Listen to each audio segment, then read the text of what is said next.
ہر کام میں اللہ تعالیٰ کی کوئی نہ کوئی بہتری ہوتی ہے. یہ بات ہمیں فوراً نہیں پتہ چلتی، یہ بات ہمیں وقت کے ساتھ ساتھ پتہ چلتی ہے. کہتے ہیں نا، جب انسان میچیور ہوتا رہتا ہے تو اسے چیزوں کا پتہ چلتا ہے. تو یہی چیز ہمیں تب پتہ چلتی ہے جب ہمارے پر گزرتی ہے. تو ہمیں ہر چیز کا اندازہ ہوتا ہے کہ ہمارے ساتھ کچھ برا یا اچھا ہو رہا ہے تو ان سب میں اللہ تعالیٰ کی کوئی نہ کوئی بہتری ہوتی ہے.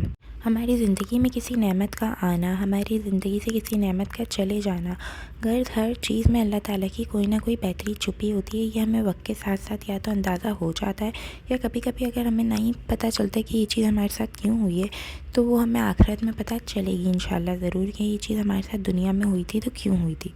اب میں آپ لوگ کو ایک واقعہ سناتی ہوں جس سے آپ کا اس چیز پہ بلیو اور گہرا ہو جائے گا. تو ایک بادشاہ ہوتا ہے، وہ فروٹس کھا رہا ہوتا ہے. تو فروٹس کھاتے کھاتے نا اس کے ہاتھ میں چھری سے ہلکا سا کٹ لگ جاتا ہے. تو وہاں پہ اس کا وزیر کھڑا ہوتا ہے اور وہ کہتا ہے بادشاہ سلامت، آپ ٹینشن نہ لیں، اس میں بھی اللہ تعالیٰ کی کوئی نہ کوئی بہتری چھپی ہوگی. تو بادشاہ کو بہت غصہ آتا ہے، وہ اپنے فوجیوں کو بلاتا ہے اور کہتا ہے کہ اسے جیل میں بند کر دیں. تو فوجی وزیر کو جیل میں بند کر دیتے ہیں. دوسرے دن بادشاہ سلامت جنگلوں میں جاتا ہے شکار کرنے کے لیے. تو جب جنگلوں میں شکار کرنے کے لیے جاتا ہے تو وہ اتنا آگے چلا جاتا ہے کہ کسی جنگلی علاقے میں چلا جاتا ہے. وہاں پہ کچھ جنگلی لوگ بادشاہ کو قید کر کے لے جاتے ہیں، اور ان جنگلی لوگوں کی یہ روایت ہوتی ہے کہ جو جنگل کا سردار ہوتا ہے نا، وہاں پہ کوئی بھی انسان آتا ہے ان کے علاقے میں تو اس کا سر قلم کر کے سردار کی خدمت میں پیش کرتے. پر ان کی ایک اور روایت بھی ہوتی ہے کہ اگر کوئی زخمی انسان آئے گا تو اس کا سر قلم کر کے نہیں کر سکتے ان کی خدمت میں پیش. تو وہ جب دیکھتے ہیں کہ بادشاہ سلامت کی انگلی زخمی ہے تو کہتے ہیں یار یہ تو زخمی ہے، اس کو تو ہم ذبح نہیں کر سکتے. تو وہ بادشاہ سلامت کو چھوڑ دیتا ہے. جب بادشاہ سلامت اپنے محل میں آتا ہے تو فوجیوں کو حکم دیتا ہے کہ وزیر کو میری خدمت میں حاضر کرو. جب وزیر اس کی خدمت میں حاضر ہوتا ہے تو بادشاہ سلامت کہتا ہے کہ تم نے ٹھیک کہا تھا کہ ہر کام میں اللہ تعالیٰ کی کوئی نہ کوئی بہتری ہوتی ہے. تو ان لوگوں نے مجھے اس لیے چھوڑ دیا کیونکہ میری انگلی زخمی تھی. تو وزیر نے کہا آپ کو پتہ ہے کہ میرے جیل جانے میں بھی اللہ تعالیٰ کی کوئی نہ کوئی بہتری تھی. تو بادشاہ کہتا ہے وہ کیسے؟ کہتا ہے اگر آپ شکار پہ جاتے تو میں آپ کے ساتھ آتا اور آپ کو زخمی دیکھ کے ان لوگوں نے چھوڑ دیا، پر میں تو زخمی نہیں تھا، میرا سر وہ لوگ قلم کر دیتے.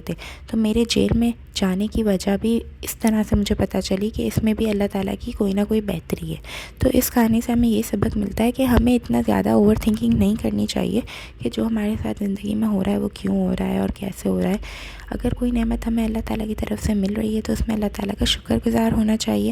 اور کوئی نعمت اگر ہماری زندگی سے چلی گئی ہے اور کوئی کام ہماری مطابق نہیں ہو رہا جیسا ہم چاہتے ہیں تو اس میں ہمیں اللہ تعالیٰ کا بہت بہت بہت شکر ادا کرنا چاہیے. زندگی میں ہر چیز ویسے نہیں ہوتی جیسے ہم لوگ چاہتے ہیں، کیونکہ ہم انسان کی طرح سوچتے ہیں. ہم ایسا سوچتے ہیں کہ ہماری پلاننگز جلدی سے ہو جائیں، ایسے ہو جائیں ویسے ہو جائیں. ہمیں نہیں پتہ ہوتا کہ اس کے بعد ہماری زندگی میں اس کے لیے بہتری ہے یا نہیں. اگر کوئی انسان کسی چیز کا بہت زیادہ اس کو خواہش ہے کہ وہ چیز میری زندگی میں آ جائے یا یہ ہو جائے وہ ہو جائے، اور وہ اللہ تعالیٰ کے سامنے رو رو کے گر گرا کے وہ چیز مانگ بھی رہا ہے اور پھر بھی اس کو وہ چیز نہیں مل رہی، تو اس کا مطلب ہے وہ چیز نہ ملنے میں کتنی زیادہ بہتری ہوگی.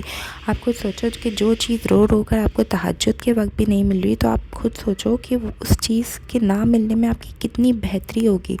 آپ اللہ تعالیٰ کا اس میں بہت بہت شکر گزار ہوا کریں کہ یار یہ چیز نہیں ملی مجھے تو اللہ تعالیٰ آپ کا بہت بہت شکریہ، کیونکہ مجھے نہیں پتہ کہ یہ چیز نہ ملنے میں میرے لیے کیا مصلحت چھپی تھی.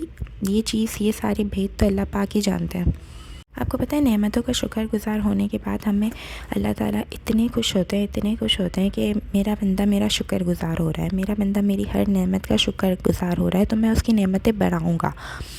ہم کسی کو دیکھتے ہیں کہ اس کے بعد بہت ساری نعمتیں ہیں تو اپنے دل میں حسد نہیں لے کر آیا کریں. آپ اپنے اندر دیکھیں کہ آپ کے اندر کتنی ساری نعمتیں موجود ہیں.